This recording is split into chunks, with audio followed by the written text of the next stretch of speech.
Manolotra anao ny fampalalam-baovao. La 4G Batelma vous présente Ny vaovao. Sardine trésor. Sardine trésor. Amin'ilay tiako be. Manolotra anao ny fampalalam-baovao.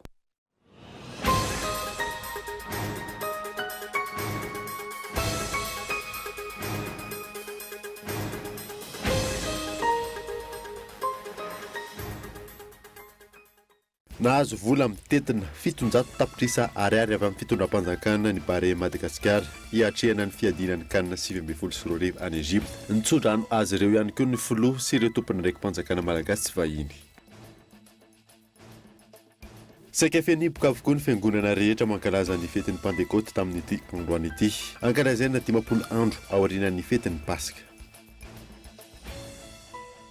Maresaka irasam-pirenena mbola tsy milamana any Soudan ankehitriny.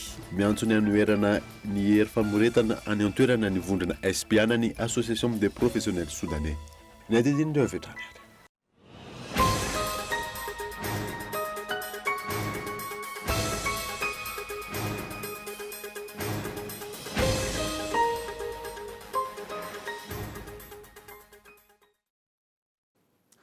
Miaraba tompoko lasy tompoko vavy miaraba an'ireo mpino kristianina tratran'izao fetin'ny Pentecosta izao femelohan'ny idirantsika amin'ny izay tontolon'ny finoana izay dia nahazo vola mitetina 700 tapitrisa ariary avy amin'ny fitondram-panjakana ny Bare Madagasikara hiatrehana ny fiadinan'ny kanina 2024 any Egypte. Nitsodrano azy ireo ihany koa ny filoha sy ireo tompony raiki-panjakana malagasy sy vahiny. Fanadiny Yves Richard. Vola mitentina 700 tapitrisa ariary no natolotra ny filohan'ny Repoblika ny Bare de Madagasikara hiatrehana ny fiadina ny tompon-daka ny bola kitra ty Afrika na ny kanina 2024. Nitsodrano ny ekipam-pirenena malagasy ihany koa ny filohan'ny Repoblika mandritra ny fifananana izay ho tanterahana any Egypte ity. Monsieur le Président, yatsika fifananana izay, yatsika fifananana izay, ka mamila tosika, mamila toa, avy any aminao, ka tsy misy 700 millions d'ariary ho atolotra ho an'ny Barea, Tanzania, akotsoanareo mitondra fanesena ho an'ny firenena malagasy. Nitsodrano ny ekipam-pirenena malagasy ihany koa ny mpanorona ny Akamasoa sy ny masovoan'ny Korea Atsimo eto Madagasikara. Ekipany Barea, itsodrano Andiamantsy amin'izao dianareo zao. Ho tonga soa amin'ny toerandianareo amin'izany phase finale ny camp any Egypte dia ireto ankizy tanora ray aman-dreny manoa anareo eto sy era-manerana nosy ka dia itsodrano anareo babaka anareo zay. Ina dia di Bare anatanteraka hatrany ny nofony malagasy amin'ny ka ity alefa Barea. Nankasitraka ny fanohana ny fitondram-panjakana ny Ministeran'ny Tanora sy ny Fanatanjahantena na mpanantena ny tondra vokatra tsara ihany koa ambonin'izay ny Bare de Madagasikara. Zotra makany amin'izany velirano nataonao sy teny napetranao izany tsika amin'izao fotoana izao. Koa amin'ny anarany mpitia fanatanjahantena rehetra, amin'ny anarany mpitia baolina rehetra no anolohanay ny fisaorana mitafitafy amin'izao fanomezam-boninahitra lehibe omenao ny tanora sy ny fanatanjahantena androan'izao andriamatoa filoha.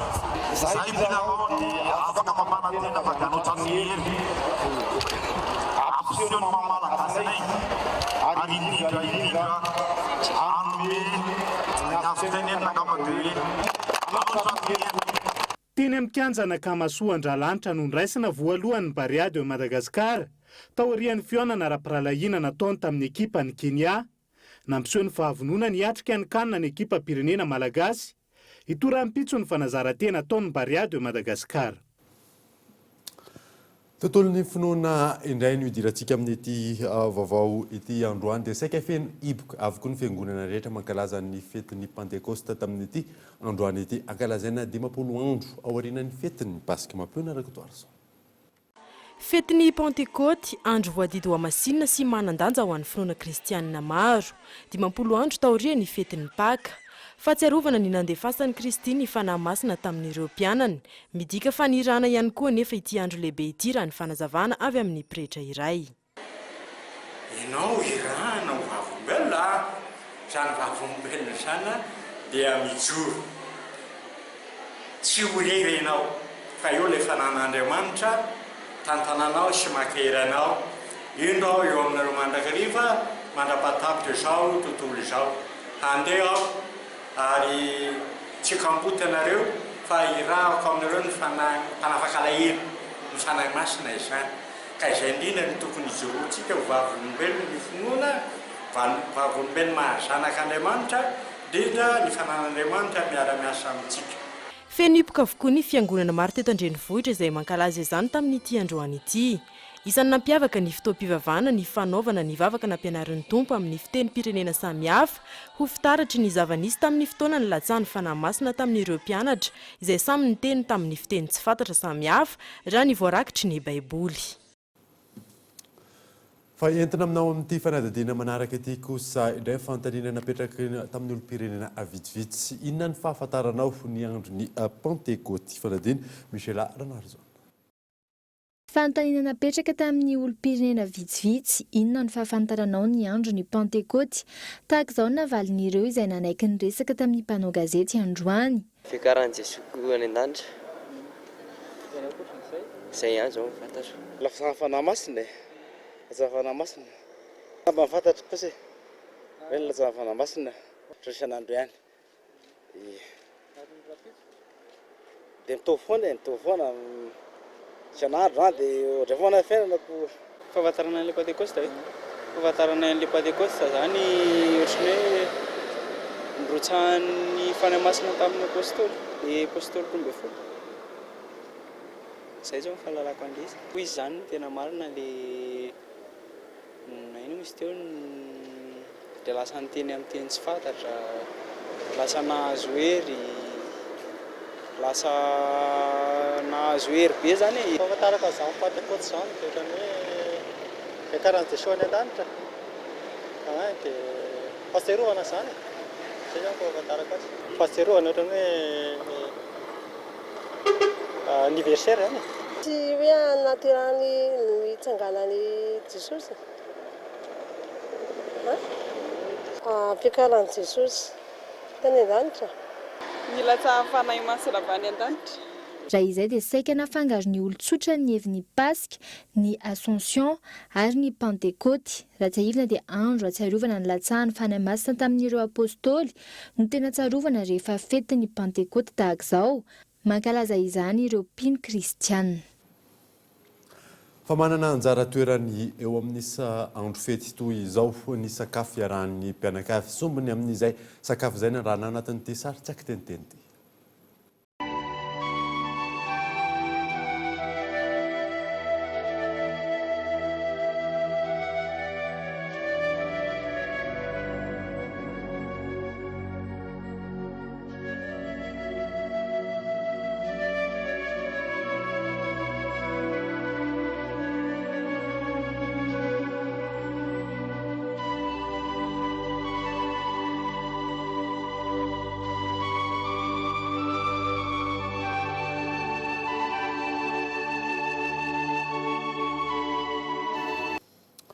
Lafo mavao hafa kosa indray dia fampitahana telo amin'ireo fangatan'ireo kandida misa 12 tonga teny amin'ny seni ihany no azony tanterahana.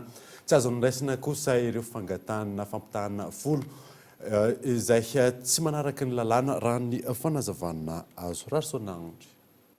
Fangatahana fampitahana misa 13 avy amin'ireo kandida solom-bavim-bahoaka ny voaray ny voamela. Mahaleo tena misahana ny fifidianana na ny seni hatreto. Telo tamin'ireo fangatahana ihany anefa no nahafeno fepetra voalaza ny lalàna. Ny fangatahana misa 10 kosa tsy nahafeno ireo fepetra voalaza ny lalàna ireo. Isan'ny zava-dehibe amin'izany fepetra izany ny fitondrana pirofo mazava toy ny dika mitovin'ireo PV teny amin'ny birao mpandatsaham-bato nanaovana ny fifidianana izay tokony ho nananan'ireo solitena ny kandida tsirairay avy. Mbola afaka mandray ireo fangatahana fampitahana hatramin'ny fotoana farany amoahana ny vokatra vonjimaika ofisialy ny senira ny fanazavana avy amin'izy ireo. Izany hoe mialohan'ny sabotsy 15 ny volana Jona ho avy izao. Mbola mitohy hatramin'izao fotoana izao ny fanisan'ireo vokatra tonga eny anivon'ny seni sy ny fampitahan'ireo PV scanner sy ireo PV tena izy voaray ity vomera mahaleo teny ity. Fanisana sy fampitahana izay efa natomboka izy ireo tamin'ny 7 ny volana Jona lasa teo. Tonga eto amin'ny fotoanany dokavatra isika aoriana izay natatsika ny atrikasany rano teo anivon'ny ministeran'ny fiarovam-pirenena sy ny vondrona iraisam-pirenena eo ihany koa ny tontolon'ny fanjonoana madinika eto Madagasikara rehefa avy eo ary.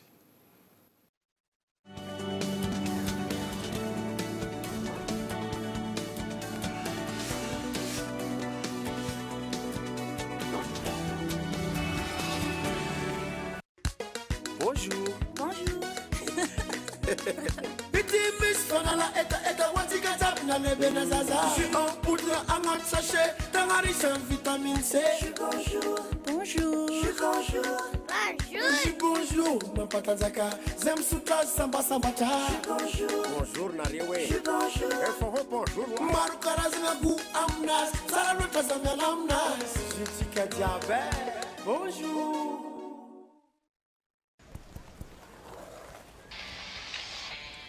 Kifener efa mampihetsi-po.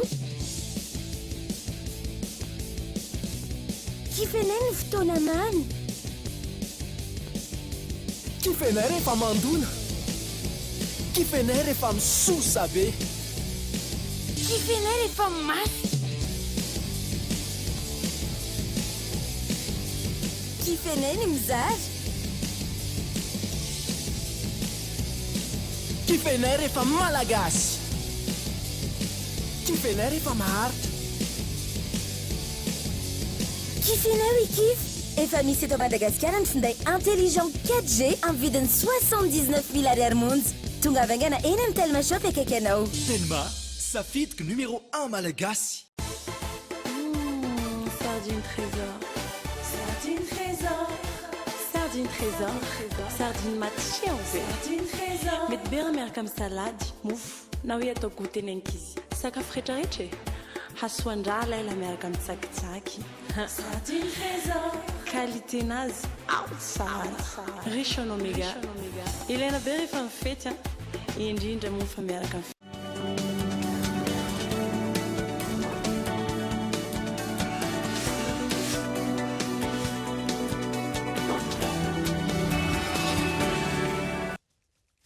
Booster X Cola, le nouveau cocktail intense. Je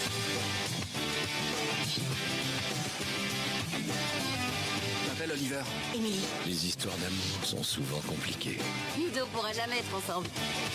Vous voulez vous asseoir à côté de votre petite amie?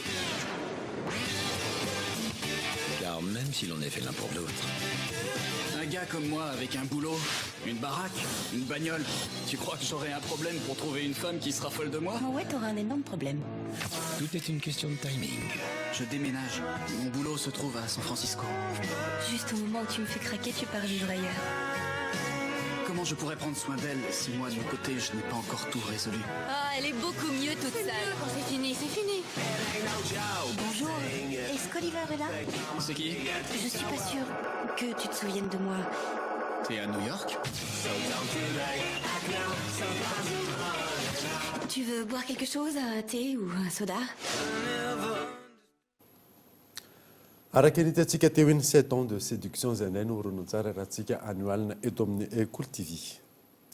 Fa ny aniosantsika ny vaovao dia zava-dehibe eo amin'ny fampandrosoana orinasa sy sehatr'asa iray ny fahaiza mitondra olona. Nivoaka ny zoma lasa teo ny andian'ny mpiofana Alpha amin'ny IML. Fanadadiana miantarandriana. Maro no nandray anjara tamin'ny fampiofanana ny karakaran'ny IML na ny Institut Malagasy du Leadership tamin'ity andian'ny Alpha ity. Fiofanana izay miompana amin'ny fahaiza-mitantana Nivoaka ny zoma lasa teo ny andiany Alpha izay nahitana tompona orinasa, tompona andraikitra eo amin'ny anivona orinasa na ireo tompona andraikitra ambony miandraikitra ny fitantanandraram-panjakana. Chaque entreprise ici présente a déjà leur... Efa samy manana ny stratégie ny entina ampivoarana ny orinasa n'ireo tompona orinasa na mpandrara rehetra tongeto. Ny anjara asanay dia ny mamelona ny esprit leadership na ny fahaizana mitondra olona mba ahafahan'izy ireo manamora ny fahazoana vokatra tsara. D'amélioration des résultats. Tanjona raha ny fanazavana ny hanatsarana ny fomba fitantanana. L'objectif était tout simplement d'équiper. Tsotra ihany ny tanjona ny ampiofan'ireo tompona andraikitra ireo hijery kokoa ny fahazoana vokatra. Izany hoe ahoana no hanatsarana ny vokatra azo amin'izay sehatra asa atao, saingy amin'ny alalan'ny fanajana trano ireo mpisehatra rehetra na ahafahana nahazo zany. Mampandroso ny orinasa sy manamora ny fahatratrarana ny tanjona raha tsy ahivina ny fahaiza-mitantana izay. Mila miomana hatranin'ny firenena tsirairay avy amin'ny mety hidiran'ireo fitaovam-piadiana mahery vaika. Antony indrindra nanatanterahana atrikasa ny arahana teo anivon'ny ministeran'ny fiarovam-pirenena sy ny vondrona iraisam-pirenena. Mampiona Kotarson. Saika efa miparitaka eran'izao tontolo izao ny vondry tafika mampiasa fitaovam-piadiana mahery vaika na arma nucléaire indrindra fa any amin'ireo firenena mandroso sy firenena hitrangana ady. Tsy azo atao anefa ny mitaza-potsiny ny zava-misy ho an'ny firenena andalam-pandrosoana toa ny Madagasikara na eo aza ny tsy mbola fisian'izany tranga izany etỳ an-toerana raha ny fanazavana. Mila miomana trano mba tsy ho tapohin'ny loza. Fiparitahana atao hoe fitaovam-piadiana mahery vaika toy ny arme nucléaire zany, arme biolojika na koa ny hoe ny arme chimique. Fantatrareo tsara fa be dia be ireo ataontsika hoe groupe armé filazana azy erako izao tontolo izao miparitaka. Hitanareo tsara izay zavatra mitranga ny Yemen, hitanareo ny zavatra mitranga ny Syrie, hitanareo ny zavatra mitranga tany Irak, izay hitanareo hoe misy groupe sasany izay efa mampiasa tokoa ny arme chimique hoentina mamono an'ireo vahoaka izay mifanandrina aminy. Izany zavatra izany nefa dia misy lalàna mahazava tsara eo ny fikambana be iraisam-pirenena amin'ny fampifananana sy fitazomana n'ireny fitaovam-piadiana mahery vaika reny toy ny bombe atomika zany sy ny bombe chimique sy ny bombe biolojika. Ka no zany antony zany indrindra dia mbola tsy tonga aty amintsika, mbola tsy mipaka eto Madagasikara akory zany zavatra zany. Kanefa isika kosa dia mila miomana satria ato atsika andray vahiny be dia be, andray vahiny manakaja ambony sao dia sanatria misy alaim-panahy mampiasa zavatra sahala amin'izany ka dia mila mba miomana ny mpitandro filaminana. Nisy manoloana izany ny atrikasa fizarana traikefa izay niarahany teo anivon'ny ministera ny fiarovam-pirenena sy ny vondrona Eoropeana nanatanteraka na ny résolution 1540. Izany no natao ihany koa ho fiomanana amin'ny fandraisana ireo vahiny maro sy manakaja avy any ivelany, indrindra ho fanamafisana ny fitandrona amin'ny filaminana raha ny fanazavana trany. Fa maniry ho lasa matianina ireo mpanjono madinika eto Madagasikara amin'izao fotoana izao. Ny fidirana amin'ireo fikambanana sy fiara-miasa amin'ny mpiara-miombona antoka ihany no ahafahana manao izany raha ny fanazavana azo ka eto Andratsilavo. Monina manodidina ny 100 kilometatra miala ny morontsiraka avokoa ny 500 mponina eto Madagasikara ary miaina amin'ny jono sy ny varotra. Hatr'izay ny fisian'ny tetikasa no nahafahana mitsinjo ny mpikambana ao aminy. Izany hoe tsy voatery ny lafin'ny mahaolona. Amin'izao fotoana izao efa misy ny tetikasa nijery ny mahaolona amin'ny alalan'ny tetikasa miary izay mijery sy mitsinjo ny fikambanana ireo mpanjono. Toerana samihafa aloha zany dia ny fisiana ataontsika hoe ONG efa misy ihany izay afaka hoe efa ONG efa mitantana manohana ataontsika hoe fikambanana mpanjono dia izay no mampamoramora anazy efa misy ONG dia ilay ONG no anisan'ny contact miary dia izay no manamora anazy ny fisiana ONG zany aloha. Dia eo konkoa avy eo ny hoe efa mivondrona ho association avec les communautés dia raha mifaritra atsinanana hoe vady fafitovinany atsimo atsinanana atsinanana iny zany efa nidentifiena dia efa misy ihany. Efa tena misy ataontsika fikambanana fa eo andala-pi jerevana ny zareo zany zao amin'izao fotoana hijerena hoe liana ve zareo amin'ilay concept LMMA sy hiditra anatin'ilay tambazotra miary. Tambazotra ny fokon'olona mitantana arenan-dranomasina avy any fotony eto Madagasikara ny tambazotra miary. Tambazotra miady ny sosiny tsara ho an'ireo mpanjono madinika izay tsy afa-manoatra raha mitaha amin'ireo mpanjono vaventy. Efa manana ny maha-izy azy ny tambazotra amin'izao fotoana izao ary manerana ny morontsiraka rehetra eto Madagasikara. Vao tsy ela akory nahazo ny loka maneran-tany amin'ny fampiroboroboana sy ny fampivoarana ireo mpanjono madinika eto amintsika ny tambazotra miary. ny loka azon'izy ireo izay hoentina manatsara trano ny sehampiariana ary anatsarana ny fiainan'ireo mpanjono madinika any amin'ny faritra iasana. Anomoantsika ny maresaka iraisam-pirenena dia toto-saina Arapitso ao Louisville izay toerana terrain ny fandevinana ny Mohamed Ali andraresana tamin'ny boxa taranja boxa tany aloha tany izay nodimandry ny fahatelon'ny volana jona lasa teo tao Phoenix Arizona teo amin'ny fahaefatra amin'ny fitopolo taona izy izao ndosany fahafatesana izao noho ny aretina ny taovam-pisefona. Eo amin'ny maresaka iraisam-pirenena izay hatrany dia mbola tsy milamany ao Soudan amin'izao fotoana izao miantsona anoerana ireo hery famoretana any an-toerana ny vondrona SPA ny Association des Professionnels Soudanais. Ho fanoerana ireo herisetra ataony miaramila any Soudan izay nahafatesana sivily maherin'ny zato nanao antso ho fanohizana ny fanoerana ny vondrona SPA ny Association des Professionnels Soudanais anoho ny hetsika désobéissance civile manomboka androany alahady hatramin'ny azahoana ny fitondrana. Hetsika sivily izay afaka manomboka fahefanana aiza na aiza eto tany raha ny fanazavana. Mbola tsy naseho ampahibe maso ny vizotra n'io hetsika io. Raha ny zava-misy omaly sabotsy dia mbola mikatona avokoa ireo fivarotana ao amin'ny renivohitra Soudan ary mbola ahitana barrage maro nataon'ny ireo sivily.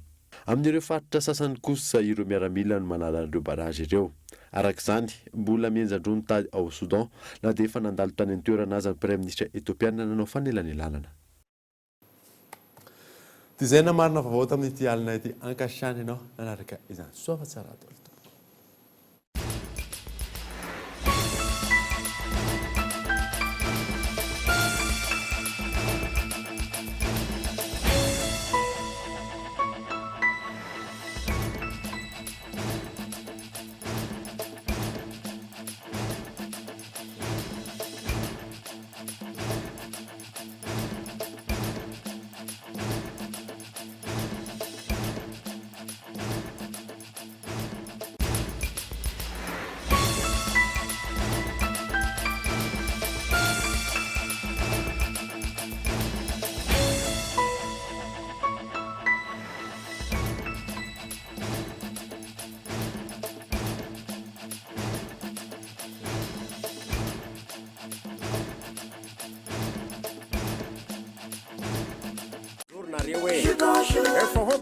Maro karazana gu amnas, sara loatra zamiana amnas. Jessica Diabet, bonjour. Nanolotra anao teo ny fampalalam-baovao.